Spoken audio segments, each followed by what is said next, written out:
तारीखे विसाल में उर्स क्यों? सुने, बड़ी प्यारी बात है, इंशाअल्लाह आप मचल जाएंगे। बड़ी प्यारी बात है। आपने सुना होगा, हमारे उलमा हमेशा बयान करते हैं, अभी आपके प्यारे मोहतरम मुअज़्ज़ज़ मुकर्रम मौलाना इसहाक साहब किबला गोरखपुर से तशरीफ लाए। उन्होंने कहा कब्रिस्तान जाइए तो सलाम कीजिए, अस्सलामु अलैकुम या अहलल कुबूर, और उन्होंने कब्र का नक्शा भी दिखा दिया। जब हम अपने मुर्दों को कब्र के हवाले करते हैं तो वहां कितने सवाल होते हैं? तीन सवाल होते हैं ना। अब सुनिएगा, यही पॉइंट है कि तारीखे विसाल में उर्स क्यों, ये पॉइंट, तारीखे विसाल में उर्स क्यों। तो पहला सवाल होता मन रब्बु का, तेरा रब कौन है?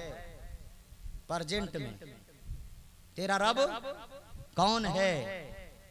मादीनों का तेरा दीन क्या है? और तीसरा सवाल होता है तो तर्जे तकल्लुम बदल गया, अंदाजे तकल्लुम बदल गया, अंदाजे सवाल बदल गया। अब सवाल होता मा कुंत तकुल, तू क्या कहता था? अब तक तो था तेरा रब कौन है, तेरा दीन क्या है। और जैसे तीसरा सवाल हुआ मा कुंत तकुल फी शान हादर रजुल, इस आदमी के बारे में क्या कहता था? अब इस आदमी के बारे में सवाल किया जा रहा है। हाजा इसमें इशारा करीब के लिए बोला जाता है, हादर रजुल, इस आदमी के बारे। हमने तो एक ही को न दफन किया है, फिर किसके बारे में पूछा जा रहा है? तो मुस्तफा खुद फरमाते हैं तुम्हारे नबी पाक को वहां पेश किया जाएगा, नबी के चेहरे की जियारत कराई जाएगी, नबी का दीदार होगा। तभी तो इमाम इश्क को मोहब्बत कहते हैं। जब मेरा इंतकाल हो तो मेरी कब्र इतनी गहरी खोदना कि जब नबी आए, नबी का दीदार कराया जाए तो कब्र में खड़े होकर मुस्तफा पर सलाम। और यही वसीयत सरकारे कला ने भी की थी, सरकारे कला ने भी यही वसीयत की थी। हजरत सरकारे कला मुख्तार अशरफ अलैहिर्रहमत व रिज़वान, जो अपने वक्त के वली ये कामिल थे, लोगों ने बाद में समझा ये कैसा अल्लाह का बंदा है। हजरत सरकारे कला ने भी कहा था, ओ लोगों जब मेरा इंतकाल हो तो उन्होंने अपने हाथ से अपनी कब्र खुदवाई थी, अभी हयात में थे तभी अपनी कब्र खूब गहरी खुदवा दिए थे, खूब गहरी कब्र खुदवाए थे। पूछने वालों ने पूछा था हुजूर इतनी गहरी कब्र क्यों? कहा इसलिए जब कब्र में मुस्तफा आए तो ताज़ीम के लिए खड़ा हो जाऊं, मुस्तफा का अदब करूं। अल्लाहु अकबर। तीसरा सवाल हो रहा है मा कुंत तकुलु फी शान हाजर रजुल, इस आदमी के बारे में तू क्या कहता था? तो पता चला नबी के बारे में पूछा जाएगा, नबी के तरफ इशारा होगा, क्या कहता था? नबी के बारे में इशारा होगा, नबी का चेहरा दिखाया जाएगा, नबी की जियारत कराई जाएगी, नबी से मुलाकात होगी। अब दीवाना मचलेगा कि नहीं मचलेगा? दीवाना तड़पेगा कि नहीं तड़पेगा? यार हम दीवाने जिंदगी पर तड़पते रहे, काश नबी का दीदार हो जाए, काश नबी का दीदार हो जाए, काश नबी के चेहरे ज़ेबा की ज़ियारत हो जाए। उस वक्त कितनी खुशी होगी जब कब्र में आका का दीदार होगा। तभी तो शायर कहते हैं कब्र में सरकार आए तो कदमों पे गिरूं, कब्र में सरकार आए तो मैं कदमों पे गिरूं, गर फरिश्ते मुझको उठाएं तो मैं उनसे यूं कहूं ऐ फरिश्तों, ऐ फरिश्तों, अब मैं पाए नाज से क्यों कर उठूं, अजी मर के पहुंचा हूं यहाँ इस दिलरुबा के वास्ते, मर के पहुंचा हूं यहाँ इस दिलरुबा के वास्ते। तो पता चला बंदा नबी को देखता है, बंदे से नबी की मुलाकात होती है तो बहुत ज्यादा खुशी हासिल होती है, हासिल होती है। अब सुने, यहीं पे बात रखें। हदीसों में आया जब कोई नेक बंदा इंतकाल करता है तो उसके मैयत से आवाज आती, दुनिया वालों मुझे जल्दी कब्र के हवाले करो। और जब कोई गुनहगार होता है तो रोता है ना, अभी मत ले जाना, अभी मत ले जाना, अभी मत ले जाना, क्योंकि वो जानता है कब्र में क्या होने वाला है। बड़ा शराब पी करके मटकता रहता है, और जब कब्र में खूब फरिश्ते मारेंगे तब समझ में आएगा हमने शराब पिया, काश उतनी देर तक तिलावत कुरान कर लिए होते, काश उतनी देर तक दुरूद पढ़ लिए होते, काश हम शराब न पीकर अल्लाह और उसके रसूल का जिक्र कर लिए होते। आज कब्र में परेशान न होना पड़ता, आज कब्र में हमें अफसोस न करना पड़ता।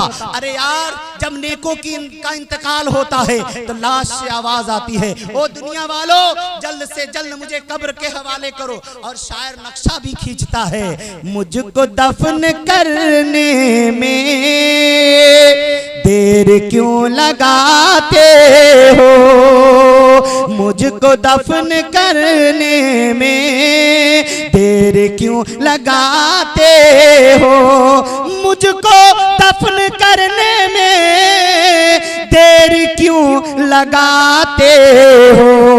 क्या तुम्हें नहीं मालूम, क्या तुम्हें नहीं मालूम मुस्तफा को आना है, क्या तुम्हें नहीं मालूम मुस्तफा को आना है। अब आप गौर करें, आम मोमिन हो या खास मोमिन हो, जैसे कब्र में गया, नबी से मुलाकात हुई, नबी का दीदार कराया गया, नबी से मुलाकात हुई, बंदा कितना खुश हुआ होगा, कितनी मुसर्रतें उसे मिली होंगी। अब यहीं पे अंदाजा लगाओ, ये आम मोमिन की बात है। और जब अल्लाह के खास बंदे कब्र में गए होंगे तो, अल्लाह वाले कब्र में गए होंगे तो, अल्लाह के औलिया जब कब्र में गए होंगे तो उनको कितनी खुशी मिली होगी। तो सबसे ज्यादा खुशी उस वक्त होती है जब बंदे से नबी की मुलाकात होती है, बंदे से नबी की मुलाकात होती है। इसीलिए कहा गया है जब अल्लाह वालों का इंतकाल होता है, कब्र में जाते हैं और नबी से मुलाकात होती है, उसी वक्त उन अल्लाह वालों का उर्स हो जाता है, अल्लाह वालों का उर्स हो जाता है, अल्लाह वालों को खुशी मिलती है। इसीलिए हम दीवाने तारीख पैदाइश में नहीं बल्कि तारीख विसाल में जब उनकी नबी से मुलाकात हुई है उस तारीख में हम उर्स किया करते हैं। नबी से वली से मुलाकात हुई।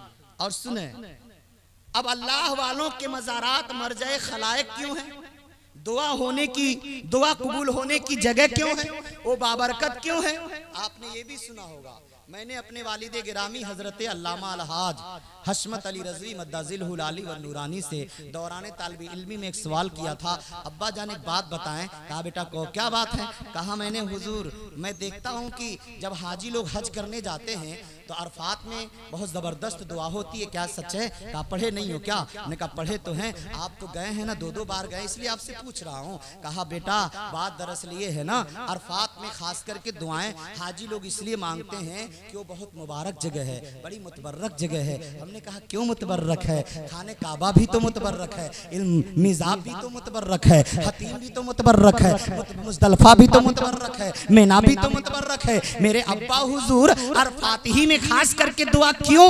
तो वालिद साहब ने कहा बाबू इतना पढ़ ली, अभी इतना भी नहीं मालूम। हमने कहा इसीलिए तो पूछ रहा हूँ। कहा बात दरअसल ये है ना, अरफात वो जगह है, अरफात वो जगह है जहाँ पे एक नबी और एक वलिया की मुलाकात हुई थी, एक नबी और एक वलिया की मुलाकात हुई थी। हमने कहा अब्बा हुजूर वो कौन। कहा ये भी नहीं जानते। कहा बाबू शकील बात ये है ना, अरफात में जब हजरत आदम अलैहिस्सलाम और हजरत हव्वा जमीन पर उतारे गए, 300 साल तक रोते रहे और 300 साल तक आदम अलैहिस्सलाम ने अपना चेहरा आसमान की तरफ नहीं उठाया था। और जब दुआ मांगी है उसी मुस्तफा के सदके में, उसी मुस्तफ़ा के सदके में, मौला उस प्यारे महबूब के सदके में मेरी लग्जिश माफ कर दे, जिस महबूब के नाम को तूने जन्नत में, जन्नत के पत्तों पे, जन्नत के दर दीवार पर, हीरो हूरो गिल्मा की पेशानियों पे, जिस प्यारे महबूब का नाम अपने नाम के साथ मिला लिया है, उसी महबूब के सदके में मेरी लग्जिश माफ कर दे। अल्लाह ने उनकी लग्जिश को माफ कर दिया। और अरफात में दोनों की मुलाकात हो रही, किसकी, हजरत आदम की और हजरत हव्वा। तो आदम नबी हैं और हव्वा एक वलिया है। तो जहां एक वली और एक नबी की मुलाकात हो रही है, वो जगह मुबारक हो गई है। तो मैं कहना चाहूंगा हमारे नबी तो सबसे आला नबी हैं, हमारे नबी तो सबसे बाला नबी है। आला हजरत फरमाते भी है सबसे आला वो आला हमारा नबी, सबसे बाला वो आला हमारा नबी। सब चमक वाले उजलों में चमका किए, अंधे शीशे में चमका हमारा नबी। कौन देता है देने को मुंह चाहिए, देने वाला है सच्चा, वाला है सच्चा हमारा नबी। गमजदों को रजा मुजदा दीजे की है, हम गरीबों का मावा हमारा नबी, हम सफीरों का मावा हमारा नबी, हम यतीमों का मावा हमारा नबी। वही आला हजरत लिखते हैं रजा रजा पुल से अब वज्द करते गुजरिए, रजा पुल से अब वज्द करते गुजरिए कि है रब्बे सल्लिम सदाए मोहम्मद, कि है रब्बे सल्लिम सदाए मोहम्मद। अब मेरे वालिदे गिरामी ने मेरा दिमाग वाश कर दिया, साफ कर दिया। कहा बाबू शकील आदम एक नबी हैं, हव्वा एक वलिया है, अरफात में दोनों की मुलाकात हो रही है। दुनिया देख रही है मियाँ बीवी की मुलाकात हो रही है, लेकिन इश्क कहता है एक नबी और एक वलिया की मुलाकात हो रही है। तो जहां जहां एक नबी एक वली की मुलाकात हो वो जगह मुबारक हो जाती है। तो जब सैयद हमदानी कब्र में गए वहां भी नबी आए, तो एक वली एक नबी की मुलाकात वहां भी हो गई। जब मखदूम अशरफ से मनानी कब्र में गए वहां भी एक वली एक नबी की मुलाकात हो गई। जब सैयद सालार मसूद गाजी कब्र में गए वहां भी एक वली एक शहीद एक नबी की मुलाकात हो रही है। जब औलिया अपनी अपनी कब्रों में गए हैं वहां भी एक नबी एक वली की मुलाकात हुई है। इसीलिए मज़ारात औलिया अल्लाह दुआएं कबूल हुआ करती, यही वजह है।